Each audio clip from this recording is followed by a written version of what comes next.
2025 के बिहार विधानसभा चुनाव में एक बार फिर से प्रधानमंत्री नरेंद्र मोदी ने अपने सबसे भरोसेमंद साथी और देश के सबसे सटीक स्ट्रैटेजिस्ट अमित शाह पर भरोसा जताया है। पीएम मोदी ने अमित शाह को जिम्मेदारी दी है कि बीजेपी न केवल सबसे ज्यादा सीटें जीते बल्कि एनडीए को भारी बहुमत से सत्ता में वापसी कराए।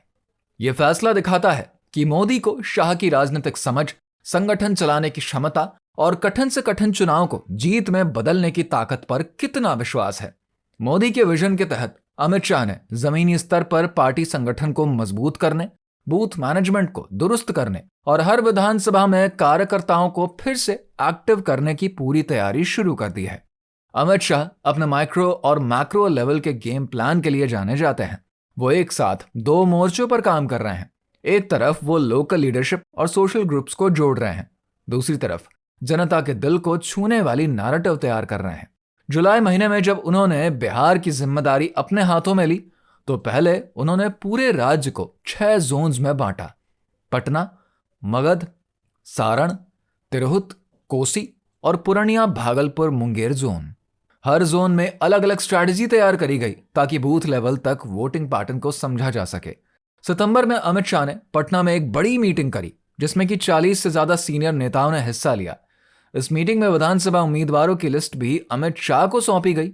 बिहार बीजेपी के प्रदेश अध्यक्ष दिलीप जायसवाल ने कहा कि शाह ने हर तैयारी की बारीकी से समीक्षा करी, एक एक सीट की रिपोर्ट खुद ली।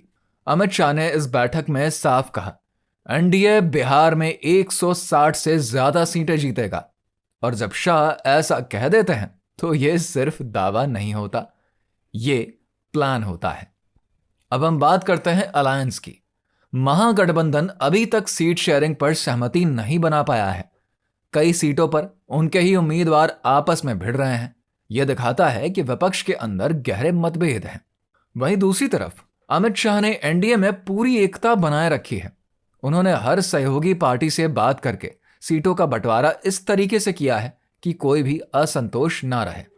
शाह का मकसद है एकजुट अलायंस, क्लियर मैसेज और यूनिफाइड कैंपेन। वो हर सहयोगी नेता को एक एहसास दिला चुके हैं कि जीत तभी है जब एनडीए एक होकर लड़े। अमित शाह अब खुद बिहार में 35 से ज्यादा रैलियां करने वाले हैं। उनका फोकस है एनडीए की ग्राउंड यूनिटी को मजबूत करना और जहां 2020 में बीजेपी जीती थी वहां एंटी इनकम्बेंसी को खत्म करना। अब आता है शाह के सबसे इंटरेस्टिंग फॉर्मूले पर, ट्रिपल एम फॉर्मूला, यानी कि महिला, मोदी, मंदिर। शाह ने कार्यकर्ताओं से कहा है कि जीत की कुंजी महिलाओं के पास है। हर वर्कर को घर घर जाकर महिलाओं को एनडीए सरकार की योजनाओं के बारे में बताना होगा। शाह ने साफ कहा, कांग्रेस के राहुल गांधी की वोटर अधिकार यात्रा दरअसल घुसपैठिया बचाव यात्रा थी। उन्होंने महागठबंधन पर करारा वार करते हुए कहा कि आरजेडी और उसके साथी आज भी परिवारवाद की राजनीति में फंसे हुए हैं। अब हम बात करते हैं शाह के सोशल इंजीनियरिंग कार्ड की। 2025 के चुनाव में बीजेपी की रणनीति 3 खास जाति समूहों पर केंद्रित है, कुर्मी, कुशवाहा और धनुक समुदाय। 2020 के चुनाव में बीजेपी ने इन तीनों समुदायों से 6 उम्मीदवार उतारे थे और सभी 6 जीत भी गए थे। इस बार भी शाह इन्हीं समुदायों को टारगेट कर रहे हैं क्योंकि इन्हीं के वोट से कई सीटों का गणित तय होता है।